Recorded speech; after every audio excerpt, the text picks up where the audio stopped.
ఏం చేస్తారు, ₹1,00,00,000 ఉందంటారు. మనం అక్కడికి పోతే ఏం జరుగుతుంది ఆ ₹1,00,00,000లో?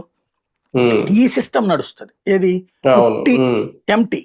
మీరు మళ్ళీ అవన్నీ కట్టించుకోవాలి, సామాగ్రి ఇప్పుడు అదే జరుగుతోంది. వీళ్ళు వేటికి అది లెక్క చెప్తున్నారు. అద్దాలు ఉట్టి ఒక అద్దానికి కాదు అది అయ్యేది. ఇప్పుడు హైదరాబాద్ లో మీరు హైటెక్ సిటీ దగ్గర నుంచి అటు ఇన్నర్ రింగ్ రోడ్ లోకి వెళ్ళారనుకోండి, ఆ రూట్ మొత్తం మీకు సాఫ్ట్వేర్ కంపెనీలే కదా, బయటికి జనాలు కనబడతా ఉంటుంటారు. వాళ్ళు పైనుంచి మనల్ని చూస్తుంటారు, మనం బయట నుంచి వాళ్ళని చూస్తుంటాం.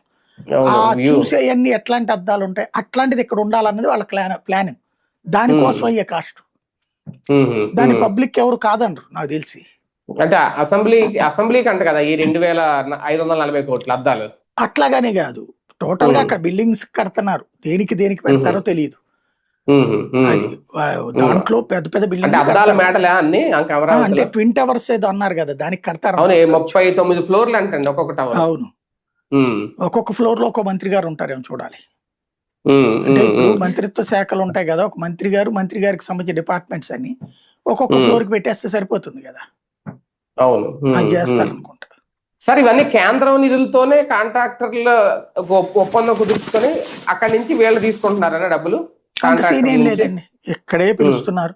కేంద్రం చేసేది ఓన్లీ ఒక్కటే, లోన్ ఇప్పించింది రాష్ట్ర